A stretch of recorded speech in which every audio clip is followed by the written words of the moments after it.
especially if you are a white person, there's things that you may feel like, oh, I'm not racial. I'm not ignorant. I know everything about Black people. I've done all. Not always. Not always. Like there's things you're just not gonna know.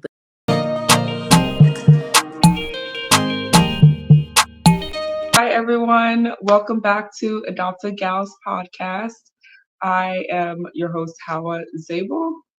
And I'm your host, Famata Warfield. Today we are going to talk about the 5 signs that lets you know that you are ready to adopt. I know we've done 2 videos in the past talking about you are just not your toxic adoptive parent. And this is kind of like, it kind of goes back and forth with this one. The first one on the list is that you've done your research when it comes to, look, thumbs up. Our first thumbs up. The first one is a good start. Yeah, it's a good start. The first one is you've done your research. When we say research, you've done research not only with reading and understanding what adoption is going to be like, having a kid that doesn't look like you inside your house, and also research outside of that, talking to Black people if you are adopting a Black child, and so on and so forth. Yeah. So, when you're about to have your own child, your biological child, you're going to do so much research. You're going to go through all of these different classes. You're going to learn how to change the child's diaper. You're going to learn how to feed the baby. You're going to learn about what school you want to take them to. You're going to learn about what type of friends you want your kids to have when they grow up. You might even change your own circle of friends because you might realize a certain type of group of people aren't good for you, or aren't supportive of your journey of having children, right? And Mm-hmm. so it's going to be the same thing when you adopt a child. It's not going to be any different. Yes, you might skip the phase if you're adopting a child that's older. You might skip the phase of like diaper changing, milking the baby, all that kind of stuff. But the amount of effort you would put in those areas, you're going to pour into more emotional, more psychological areas for your adoptive child. And, I think Fatma's already kind of tapped in on this, but it's really important to know the environment that you're going to bring your child into. And you need to figure out how it's going to impact the child. And don't just take it for yourself. Like, do some research online, like see other people's experience of raising whatever culture your child is in certain environments, what that's like, what their experience has been. Talk to other people who have adopted potentially, or try to really tap into the adoption agencies like resources as much as you can. I know sometimes the amount of information they have is kind of limited because they're really just in it just to get the kids adopted and out the door. But Yeah. they try to figure out if there's any external resources for post adoption that you can tap into, because the more knowledge you have, the more awareness you have, I think the better this experience is going to be for you and the child. Mm-hmm. Yeah, you said everything right and spot Oh, on. we forgot one more thing, which is researching your child's like background and the trauma that Yeah, they've gone that's through. that's what I was gonna. Yeah, that's what I was gonna say. Okay, go ahead. Yeah. Yeah. On here, yeah, researching your child's background and trauma, the things that they've endured, Yeah. and also before I even get into that topic, when it comes to research, also listen to adoptees like us, our stories. Like online, there's so many, people, transracial adoption telling their stories. So that is going to help you a lot. And when it comes to researching the trauma that your child has been through, that is honestly, I feel like one of the most important things. Like Howard and I were from Sierra Leone. Our country went through a war. So of course we have trauma from that. So you do have to take the extra step in understanding what happened and what things your child is going to experience and face. Like for us, and I know for me, I had food scarcity. We didn't really have food like that. So what does that mean? How's your child going to be in an environment where there's like a bunch of food now, and you got to learn how to like um work with them through that. Because for me, because there was food everywhere, I was just like, I still had the scarcity mindset where I would just eat because I'm like, well, I don't know if, like, in the back of my mind, I'm like, well, food might disappear, even though my conscious mind know there's food, there's always going to be food. So I ran into like some food issues, but that's just like one thing that you may want to look out for. I don't know if you want to add anything else to that, how when it comes to That's trauma and like things that you that's heard. so real because whenever we talk about trauma, we always focus on like sexual abuse, physical Yeah. abuse, but just stuff like not having food, like that's Mhm. a form of trauma because you were malnourished, like you so much Yeah. of our life, like the first 8 years, 8, 9 years of our life, we were just like starving, like Yeah. honestly, we were really starving. To the point where, I remember I told this story earlier, but I remember like breakfast time, there was no food. There was, only enough food for like maybe like five or so kids.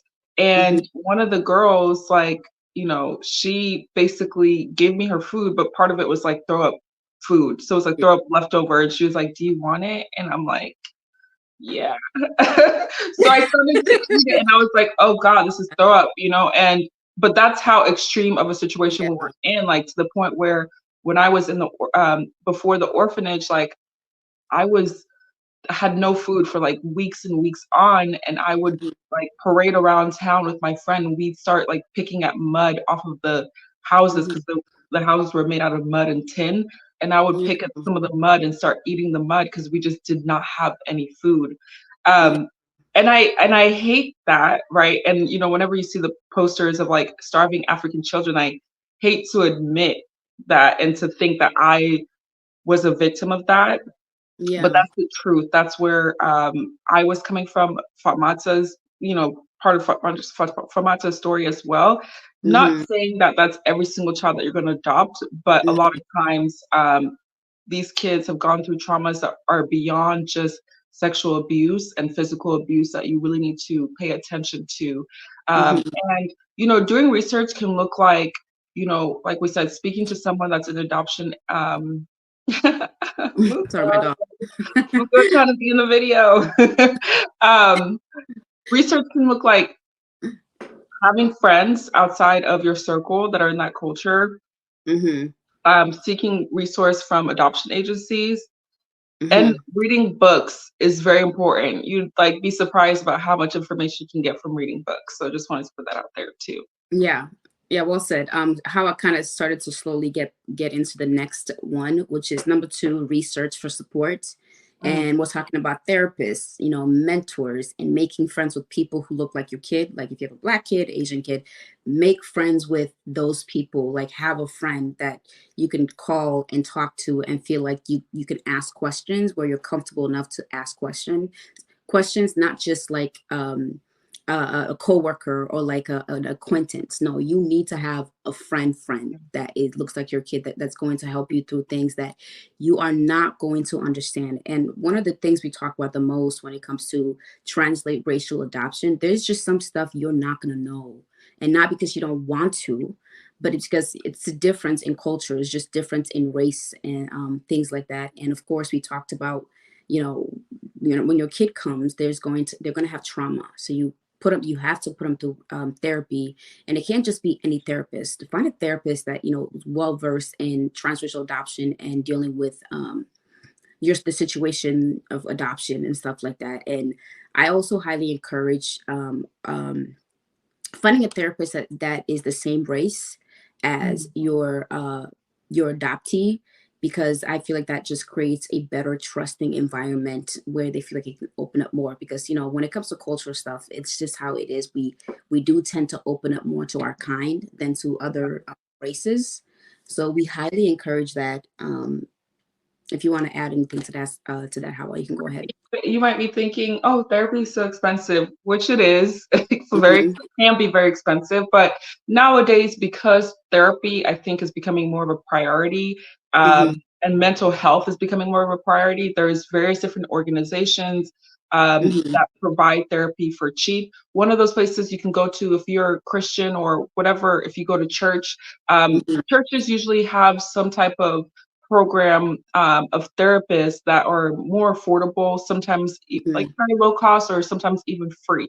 And then you can also look at like various different online platforms. There's a lot of therapy, online therapy like Mhm. programs that partner with your insurance. So definitely take a look at that. One of the companies that I have used in the past is Mhm. called Headway. They're really incredible because they make therapy really affordable and cheap. This is not a promotion to them or anything like that, but seriously, but I've used them in the past, and when they worked with my insurance, I was able to get therapy sessions for like $10 per session, which is That's nothing. amazing. That's Wow. nothing. You know what I And mean? And they also have a yeah. huge library of Yeah, and also, like, there are therapists even, like, you can go as far on YouTube on online talking. They yeah, like, where it's free, stuff like that, and of course, I right, understand that's a exactly. little different, but that's still there's always some form of therapy, and I Mhm. feel like if you're going to adopt and you feel like you cannot afford therapy, that's something you might wanna really look into to see how you can get that underneath your belt because therapy is so important because a lot of these kids have so much trauma, not only just like trauma from being adopted, but Mhm. also living in a world that no one looks like them. They need that. They need some type of way of escaping or not escaping, of talking about their feelings and bringing that part out.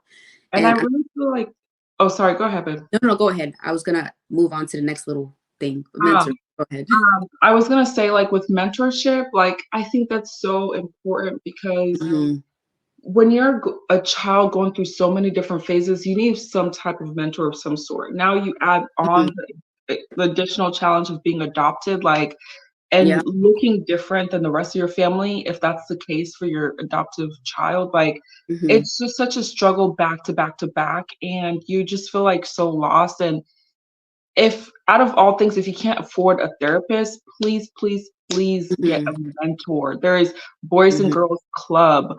There Yeah. is, and it doesn't even necessarily have to be a mentor that's adopted, just someone that reflects who they are, their Hmm. culture, so that they can show them around and help them have some type of a self-esteem when they Hmm. are coming back to your house and nothing about them is reflected and celebrated. You know what I mean? So I think there's been several different mentors in my early childhood. I wish they were more present in my life, honestly, because I remember there was points in my life where like every single black person, and especially every single African person I came across, I just leashed onto them, and I Hmm. wanted them to become like either like a mother figure or like a best friend or like an uncle Yeah. or something. I was just like yearning so much for closeness with my culture and um, Yeah. someone to teach me through the ropes because I was struggling. You know what I mean?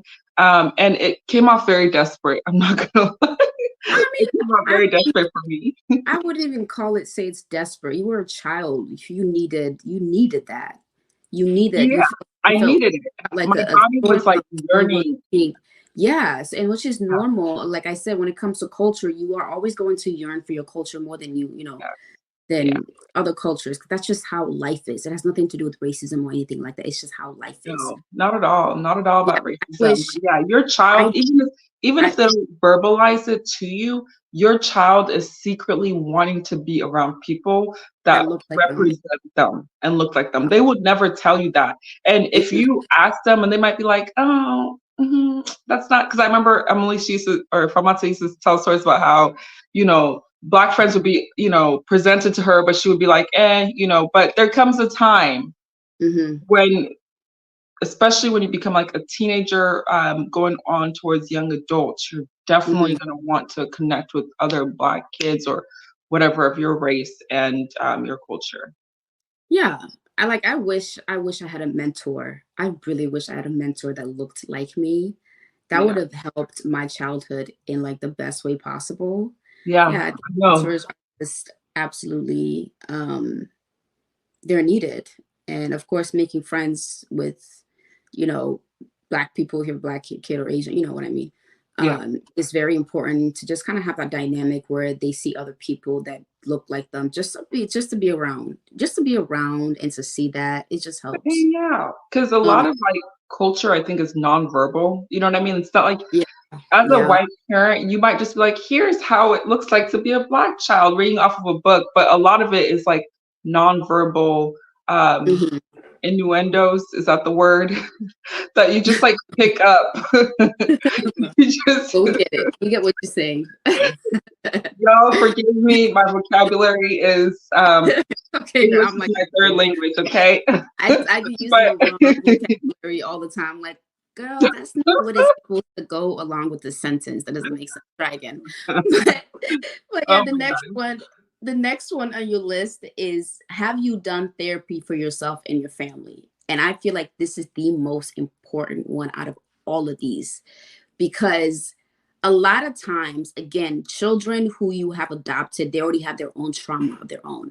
And of course, everyone, you're going to go through some type of trauma most of the time in your life, whether it's family trauma that's like generational, you're going to experience that.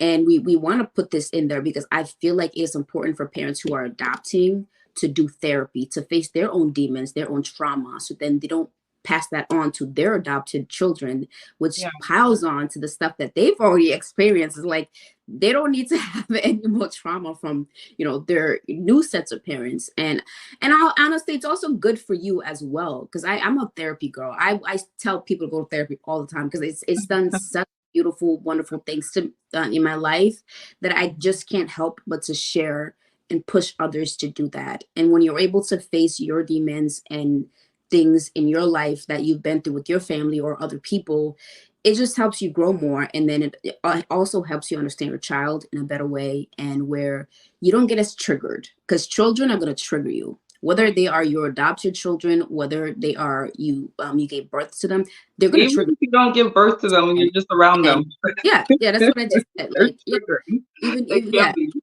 they will trigger you, and you have to be in a headspace where you are being triggered and you're not like lashing out, where you are not like doing things to your child which traumatizes them. I've had things happen to me because my parents did not do the work that they needed to do in healing. And again, I don't fully blame them on that, because therapy is, it's been like a new thing now, a new, the older generation does not necessarily believe in that. They're just like, I'm good, I'll just, I'll figure it out. We'll find. So because they did not take the time to heal from their own trauma, there was trauma that was passed on to me that I'm like, I had nothing to freaking do with this. I'm not even like blood, you know what I mean?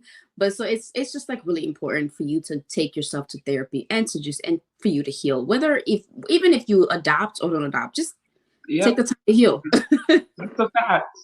Yeah. I wanted to add on to that, which is that I know that a lot of people who are adopting from like the church, and they're doing good for the world and the earth, and they really feel like it's God's mission and purpose for them to adopt a child that is in Mhm. need, which I think is beautiful at the end of the day. But Mhm. I also want to say, for those people who are more religious, or Christians to be specific, at Mhm. the end of the day, it's okay to have God and also to have a therapist. I don't Mhm. think that because you're religious and you believe in God, that takes away from having a counselor that helps you navigate in the Yeah. physical world, in the flesh Mhm. world, how to deal with so many challenges that are going to come back to back to back to you.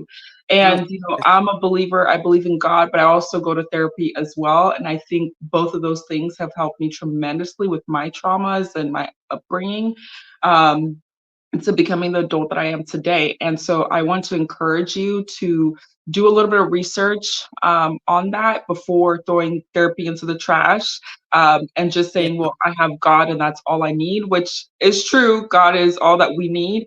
But counselors are really useful in this process. So I really just want to put Yeah. that out And there, that because is so you don't have that to choose between one or the other. that is so true. Like, a lot of religious people do take that stance, well, I have God and that's all I need. No. And I also encourage to not look for a religious therapist, because at the end of the day, yeah, therapists are not supposed to push their beliefs on you, but because they have that mindset, they're gonna like, it's gonna be subconscious where they're gonna tell you things. Try to look for someone who's not religious. I don't know. It just because it just gives you a different perspective from religion versus normal life, because normal life and religion can sometimes are not, they can clash. But I hope you actually take that advice, because I think Yeah. it'll be like really helpful from getting a different perspective. The next thing, number four, is knowing your ignorance, which is like checking your racial bias and accepting the culture of your child. You have to know your racial ignorance. I agree. Especially if you are a white person, there's things that you may feel like, oh, I'm not racial. I'm not ignorant. I know everything about Black people. I've done all.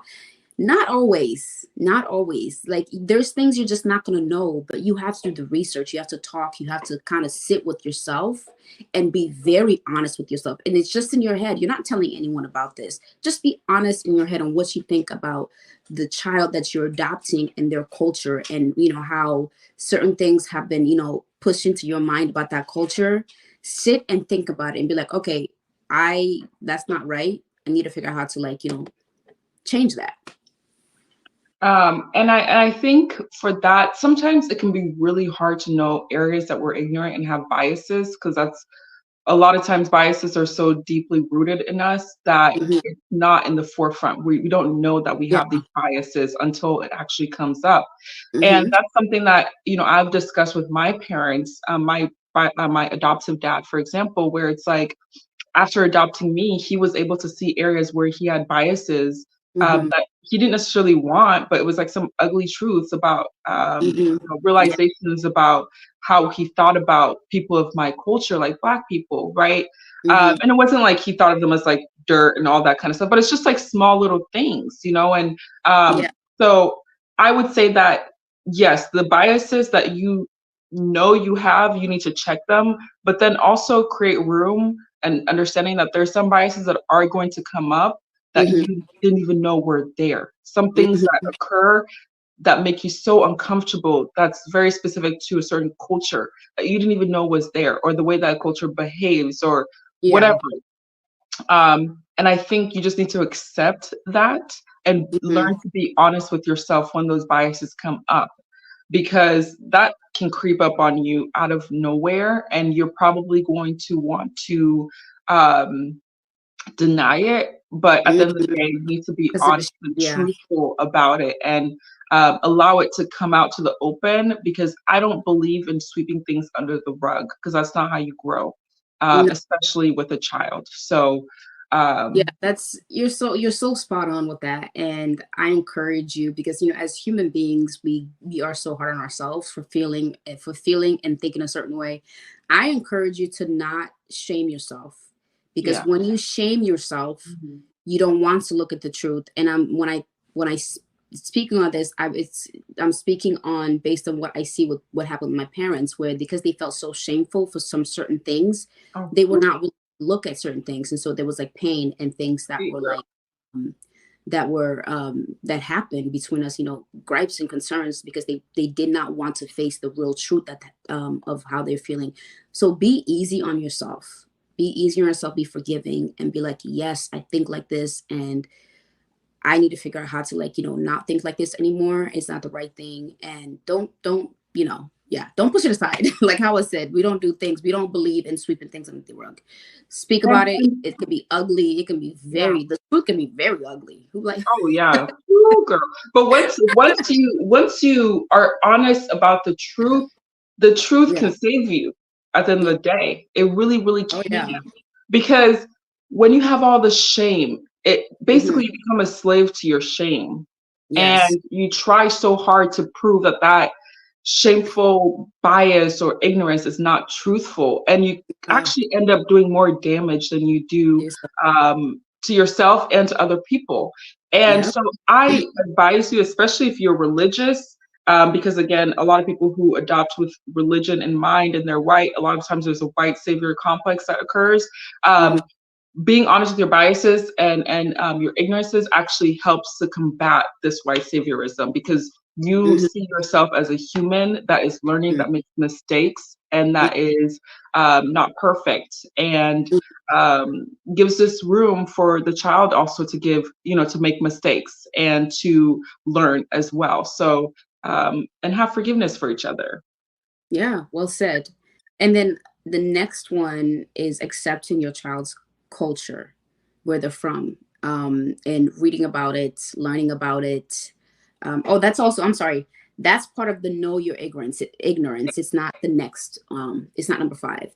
So it's just reading about your child's culture, learning about it. If you want to learn how to make certain recipes, buy certain books, listen to certain music, and learning about why, their culture do certain thing, why, things are this way, is just also going to help you just have that connection with your child where they feel like, wow, like, yes, we're not blood, but this person is willing to understand me and everything that I am, my culture, they accept me. And this it's just going to make them feel more accepted into the family and feel like that they're loved.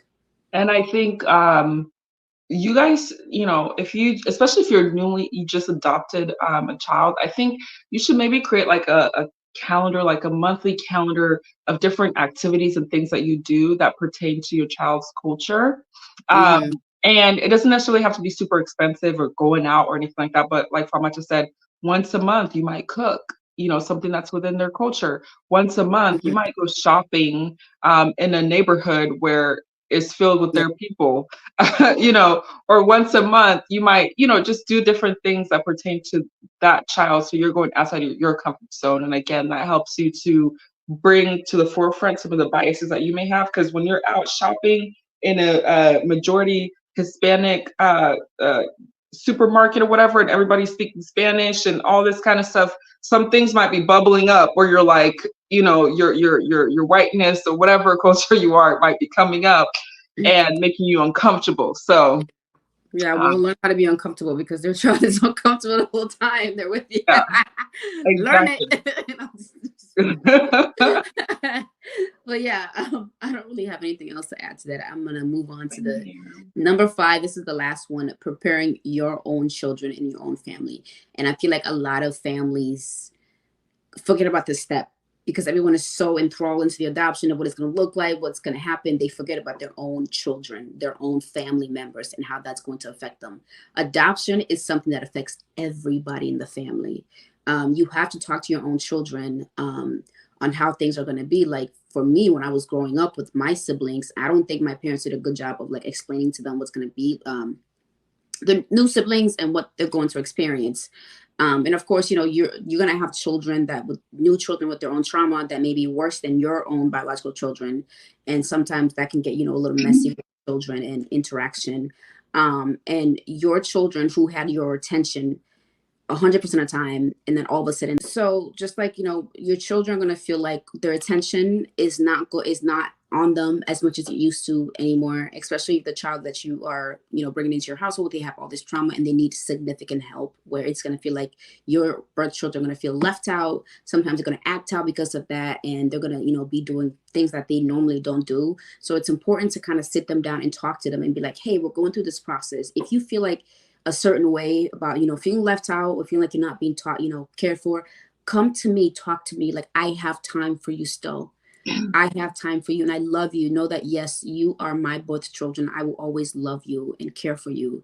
And just to kind of let them know it's going to be a difficult process. It's not going to be all rainbow and sunshines all the time. No, it's just let them know, let's talk about our feelings. What's your feeling? Tell me, let's talk about it. And also put your biological children in therapy as well, because this is a process for them that they also need to like understand and talk to a therapist outside of their parents as well. Yeah, I Yeah. feel like you said it so, so well. At the end of the day, I think just to summarize all of this, it's Mm. really, the ultimate sign to know that you are ready to adopt is once you have a good heart, you Yes. have good, pure intentions, and you've done Yes. a lot of the research and you're willing to learn and grow and Yeah. face some of your ignorance and challenge yourself and be very forgiving and flexible with your adoptive child. Yeah. Um, but yeah, that's pretty much all I have to add. Thank you so much, everyone, for Mhm. joining our video today. And don't forget, if you are an adoptee and you have a story that you want to share about your experience and your journey, we would love to hear it. All you have to do is email us at adoptedgals@gmail.com, and we'd love to share your story with our audience. Yes. Till next time, don't forget to subscribe, share, let other people know about our channel. Thank you for tuning in. Bye. Bye, guys.